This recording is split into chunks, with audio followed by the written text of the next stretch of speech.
Hi guys, welcome back to my channel. In today's video I want to show us how to fill out the IMM5406, which is the additional family information form for the purpose of PR application. A lot of people have been making mistake on this form and they had the application returned because of this statement here on the first column where they said the principal applicant, their spouse or common law partner, and all dependent children 18 years of age or older must complete their own copy of this form. Many people do not add their children in this form because they feel their children is less than 18 years. So this is not what the statement means. It simply means that if your child is up to 18 years, just as you're filling out this form for yourself, your spouse will fill out for him or herself.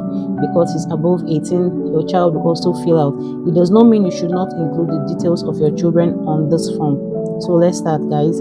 I already pre-filled this form to make it easier, and by the way, this is a paper version of this form. If you're filling out a PR application online, you basically get the same thing, so no worries. Section A, applicant. Let's assume you're the main person filling out this form.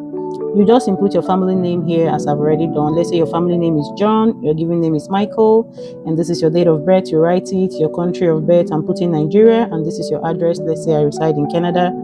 And then marital status is married. If you're not married, you come here to make the selection, whichever your case is. In this case, I'll be selecting married. You put your email address. Were you physically present at the marriage? If yes, you put yes. If no, you put no. And then you come for your spouse. You put your spouse details as well. This is the family name. Let's say your spouse's name is Mary. This is your spouse's date of birth, born in Nigeria, reside with you in Canada.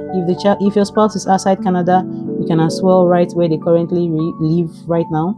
And then this is the marital status. This is your spouse's email address. Let's say your spouse has 3 names, Mary, Jane, and then the last name is John. You can add it here, okay? If you have a first name, middle name, and last name, just as it appears on your passport, as you can see what I'm doing, you can add the middle name here if that is your case. But if you have just 2 names, then fine. Then you come here and put your parents' details. Let me start with father, for instance. So I'm putting out details of my father, for example. Family name is Mike, father's name is Brandy, and then middle name is John. This is the date of birth, Nigeria, Abuja. This is the address. Marital status is married. This is the email address. I come here, family name for the next parent. This is Mike. This is their given name. This is their date of birth. This is the country of birth. And then this is their present address. So they said if deceased, give city, town, or current or territory and date. So let's say the person's parent is no longer alive, and this was the last address the person lived. So you can just put it here, deceased, and probably add dates. Let's say 12 March.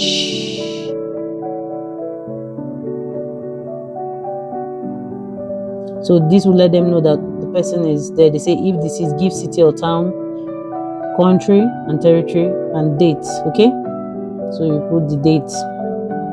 But in this case, alive, so you put status and put email address.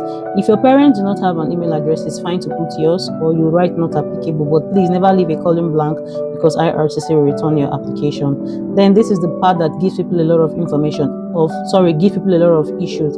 If you do not have children, it's okay to write I do not have children, and it will collapse this form. But if you have children, like I mentioned earlier, please fill their details. It says include all sons and daughters, including all adopted and stepchildren, regardless of age or place of residence. So let's say you have a child, your son, you select. If his daughter, whatever the person is, you put. In this case, I'm putting son. This is the family name, given name, date of birth, born in Nigeria, living with me currently in Alberta. You can also add Canada here as the country.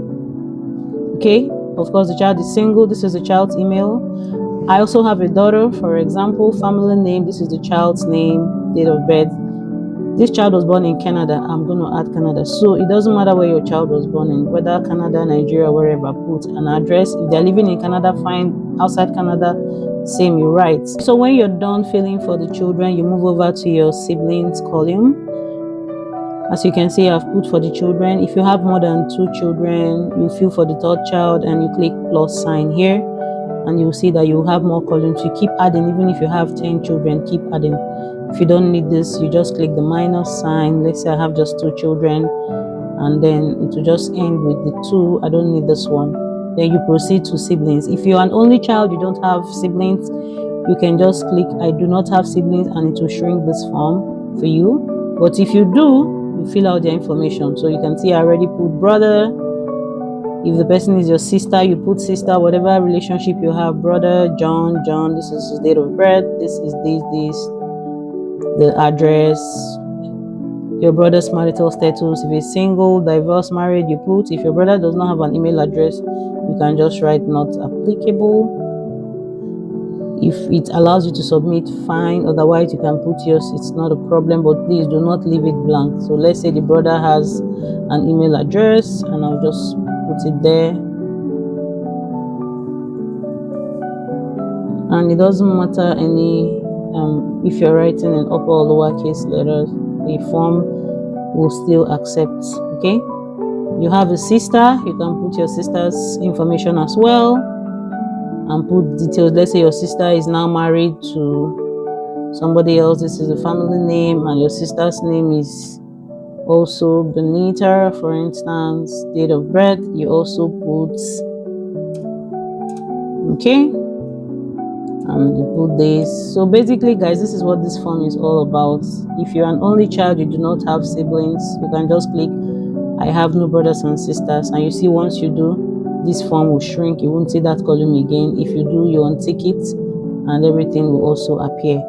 This is basically how you fill out the form. As you can see, you put in every information, you sign your signature, and then you select the date, and that's all. You can submit this form. So I hope you guys found this very helpful. Thank you so much, and see you in my next video.